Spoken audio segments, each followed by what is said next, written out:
Hello and welcome to this video on solving absolute value inequalities.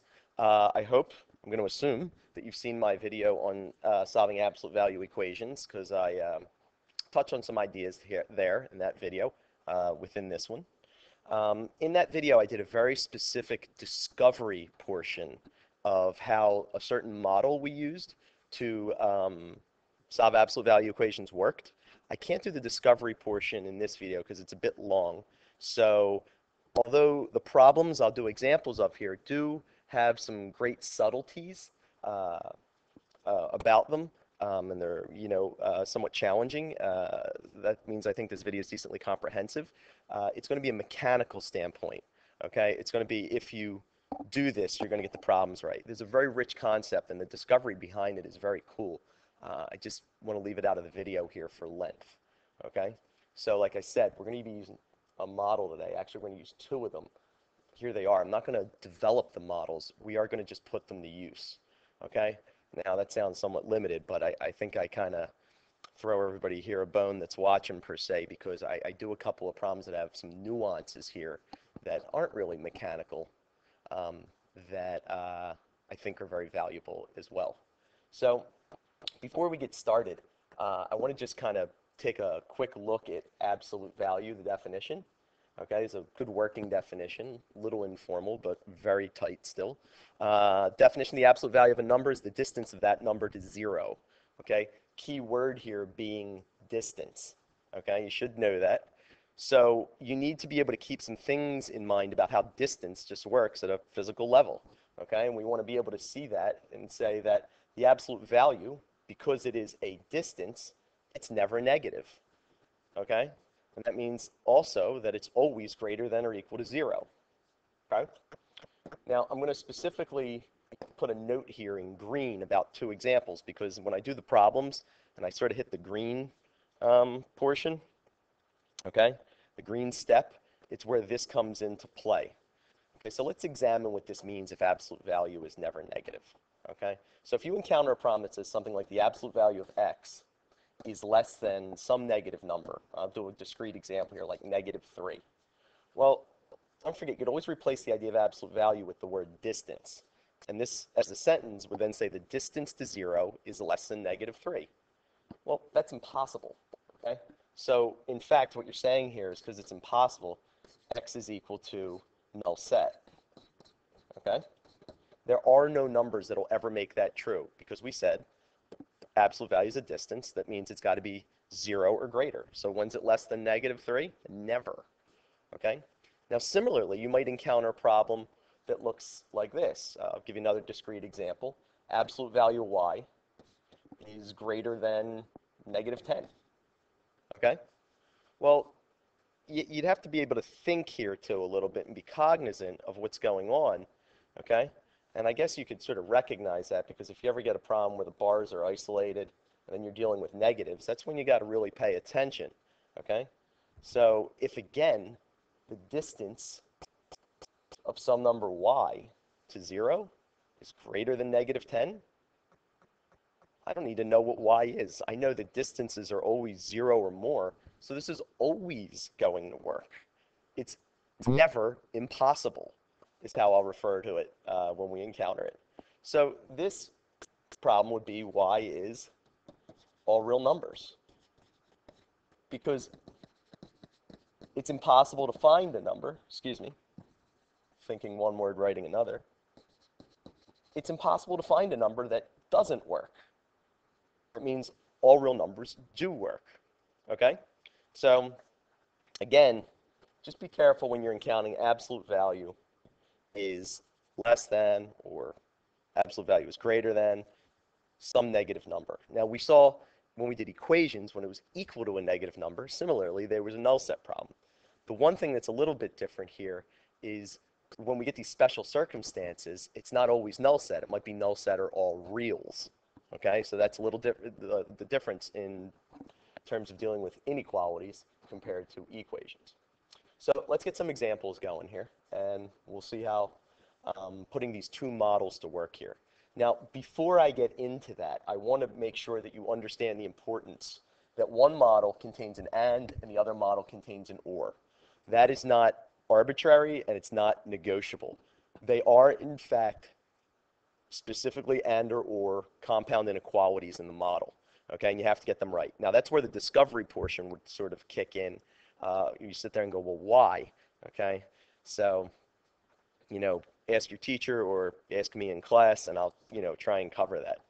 It's very cool, actually. Okay, so we're going to work these steps in order and in color on this problem, where it says solving graph, okay? 2 times the absolute value in quantity of b minus 7 is greater than 20, okay? So that being said, we're going to isolate the absolute value expression, which means I'm going to divide by 2. I'm not going to distribute. The distributive property does not work well over absolute value, okay? So now I've got the absolute value of the quantity b minus 7 is greater than 10. And then I think to myself, is this possible? Is there such thing as a distance to 0 that's greater than 10? Yeah. So I'll just kind of check that off that it's possible. Okay? And now, because it's possible, I am in fact going to continue down to step 2 and 3. You need to realize if it were something going on in step 1 here, I would stop the problem and say it's either null set or all reals, but it's not the case. So I'm going to continue and find the actual solution. So now I'm going to split the problem according to the model. We see here this is a greater than model, so I'm going to use that model here. So it looks like I'm going to take the expression inside the absolute value and say it's greater than 10, and the expression inside the absolute value, and actually just change the thickness here so you can see that something special is in fact going on. I'm flipping the symbol, is less than, and I'm going to change this sign of the number, negative 10. Okay? Then in purple, I'm going to solve both equations. Here I'm going to add 7 and get 17. Here I'm going to add 7 and get, add 7 on both sides and get b is less than negative 3. And again, it's really important that you understand it's an or statement. So when I go to make the graph, okay, I notice here that I'm going to deal with negative 3 and 17. Okay, and the graph is going to be b is greater than 17, or it's less than negative 3.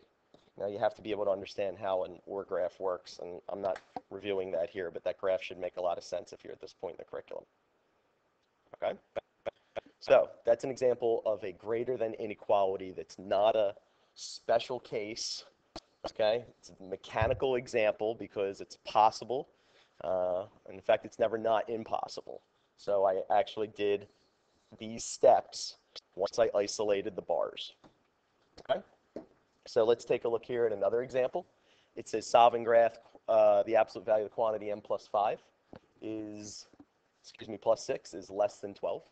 So I'm going to do step 0. You've probably, if you've seen my videos, I say step 0 a lot because it's something I look for that doesn't necessarily happen in every problem. But again, these models are based on the absolute value expressions being isolated. So you need to be able to isolate the absolute value expression to apply them. Okay, so that's what we get when we subtract 6 from both sides. And now I'm thinking, is this possible?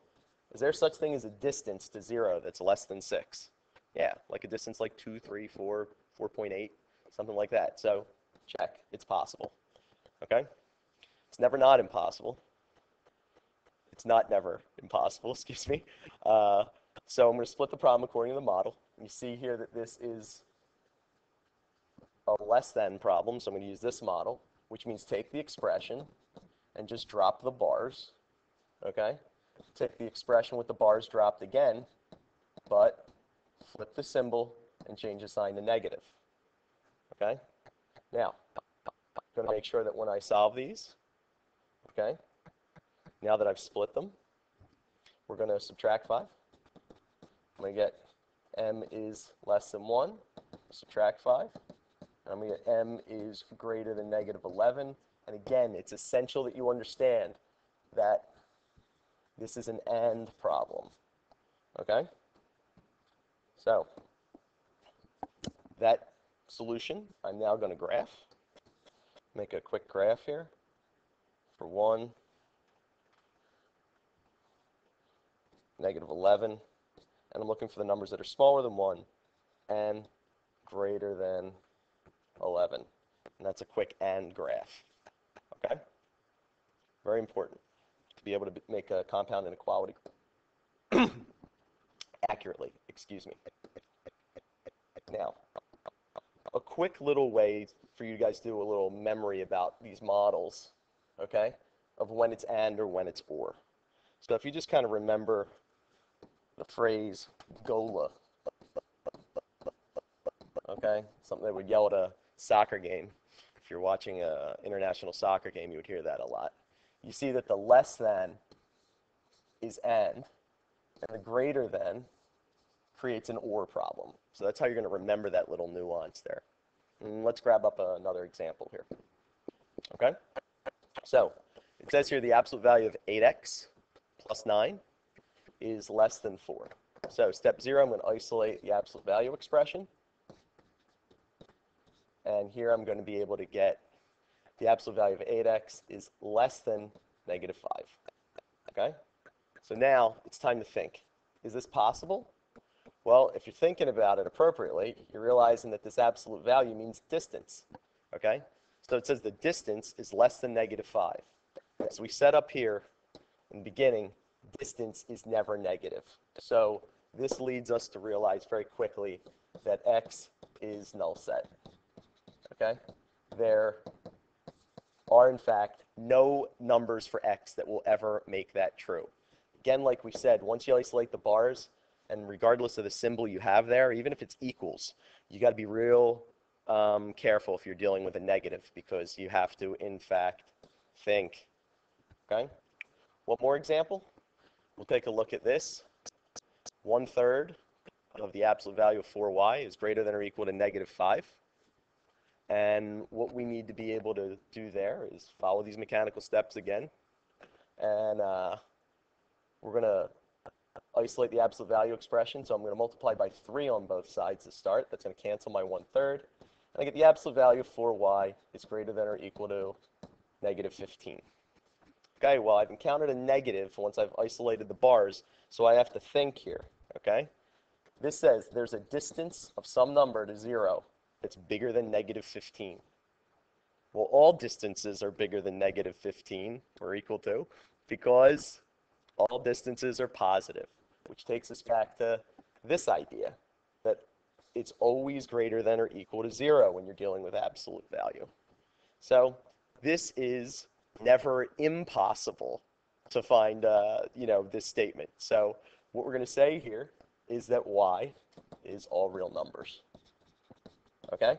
Because no matter what number you plug into this original equation, this original inequality, it'll always be true.